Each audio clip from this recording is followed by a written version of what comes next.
안녕하세요. 알러브 현존의 이재석입니다. 이번 시간에는 애저 기본사항 83번째 심층 방어에 대해서 알아보겠습니다.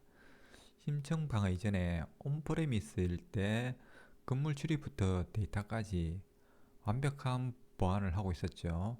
이게 클라우드로 왔을 때 어떤 이점인지에 대해서 알아보는 거예요. 그러니까 클라우드도 이만큼 보안을 하고 있는지 아니면 클라우드만의 어떤 특징이 있는지 이걸 알아보고 싶은 거거든요. 그래서 MS 같은 경우에는 클라우드와 관련돼서 보안을 심층 방어를 한다고 해요. 그게 무슨 말이냐 그러면은 보호할 데이터를 중심으로 공격이 들어오면은 공격 진행 속도를 늦추어서 그 이후에 여러 수준의 보호를 제공하고 있다는 거예요. 심층적으로. 그래서 또 단계마다 어떤 원격 분석을 제공을 해줘서 방어를 할 수 있는 충분한 시간적인 어떤 이런 걸 제공해 준다는 거죠. 또 다음 방어 뚫리면 또 다음 방어 할 수 있더라고요. 그래서 중요한 것이 각 레이어 간 보호를 한다는 거고, 한 레이어에 대한 침해 시 후속 레이어가 이미 작동하고 있다는 거예요. 하나가 끝나고 하나 방어하고 또 기다렸다가 또 하는 이런 게 아니고 벌써 하나가 침해당하면 후속 레이어가 이미 작동하고 있다는 거. 이게 가장 기본적인 내용이고 시험 문제는 주로 이렇게 나오는 것 같아요. 그래서 이 밑에 나오는 여러 가지 보안 계층 이거는 이렇게 깊숙하게 묻진 않는데 네 번째 이제 그 보안 계층 같은 경우는 좀 중요하니까 그리고 또 알아두시면은 전반적인 보안에 대한 어떤 설계 이런 것들 좀 더 잘 할 수 있으니까 일단 처음부터 한번 알아보도록 하겠습니다.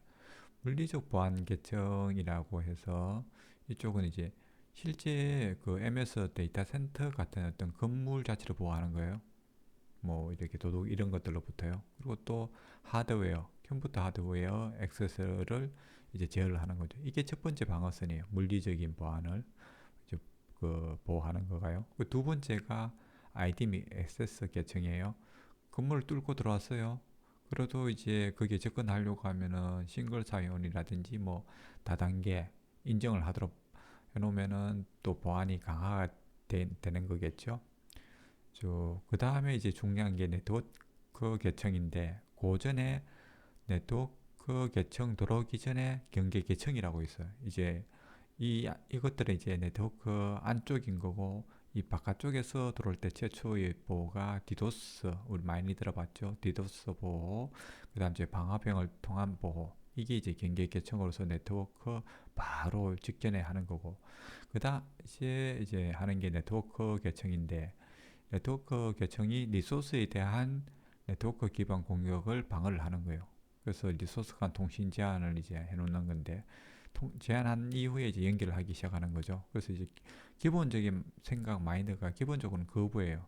그 인터넷 같은 경우에 있어서는 이제 인바운드 액세스를 이제 금지를 하고 있거든요. 기본적으로. 그래서 이제 그 HTTP하고 HTTPS를 이제 그 네트워크 보안 그룹에서 필터링 열어주기도 하고 닫아주기도 하고 뭐 이렇게 하는 거거든요. 그래서 이제 아웃바운드 인터넷 아웃바운드는 기본적으로 풀어놨어요. 폐쇄망이라 하더라도. 그래서 필요한 경우 이제 아웃바운드 액세스를 제한할 수 있도록 이렇게 이제 기본적인 어떤 설정을 해놨고요. 그 이후에 이제 컴퓨팅 이제 개청, 가상 머신 이런 거죠. 그에 대한 이제 보호, 뭐, 뭐 멜웨어 뭐 이런 바이러스 공격으로부터 이제 가상 머신 컴퓨팅을 보호하도록 하기 위해서. 그래서 이쪽은 보안 문제를 최소화하는 것을 이제 치중하고 있어요. 그래서 이제 중요한 게 우리도 이제 V3 보안 패치 뭐 이런 거 하듯이 시스템 패치를 하고 이게 보안 업데이트를 해서 최신 상태로 유지해 주는 게 중요한 거죠. 이 컴퓨팅의 증명 똑같아요. 우리 사용하고 있는 컴퓨터랑. 그리고 그 이후에 앱 같은 경우 애플리케이션 계층에서는 보안 취약점 같은 것들을 제거하도록 하는 것이 중요하고요.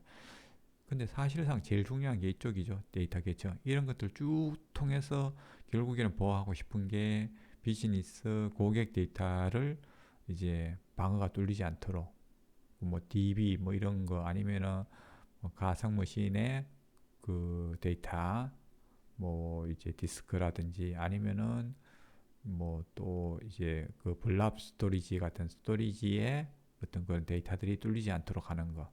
이게 이제 데이터 계층에서 제일 중요한 거죠. 뭐 이쪽에서 뚫려봐야 뭐 건물 안에 들어와야 뭐 하겠어요. 그러니까 가장 중요한 게 데이터 보호를 하는 거죠. 그래서 이제 보안 상태를 보면은 이게 기밀성을 유지하도록, 그래서 최소 근한 원칙이라고 하거든요.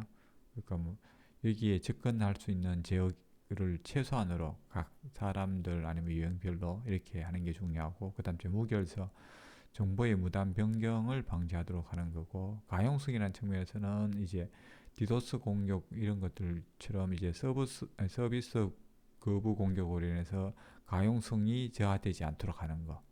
그래서 전반적으로 이제 심층 방어에서는 이렇게 이제 물리적 보안부터 데이터 계층까지 있는 거고, 각 레이어마다 공격 진행 속도를 늦추어서 여러 수준으로 보호를 한다는 거. 그리고 침해 시 벌써 후속 레이가 이미 작동하고 있다는 이 정도 선상에서 공부를 해두시면은 아마 다음에 그 보안 네트워크 공부하실 때 많은 도움 되실 거예요. 네, 오늘 또 수고 많으셨습니다.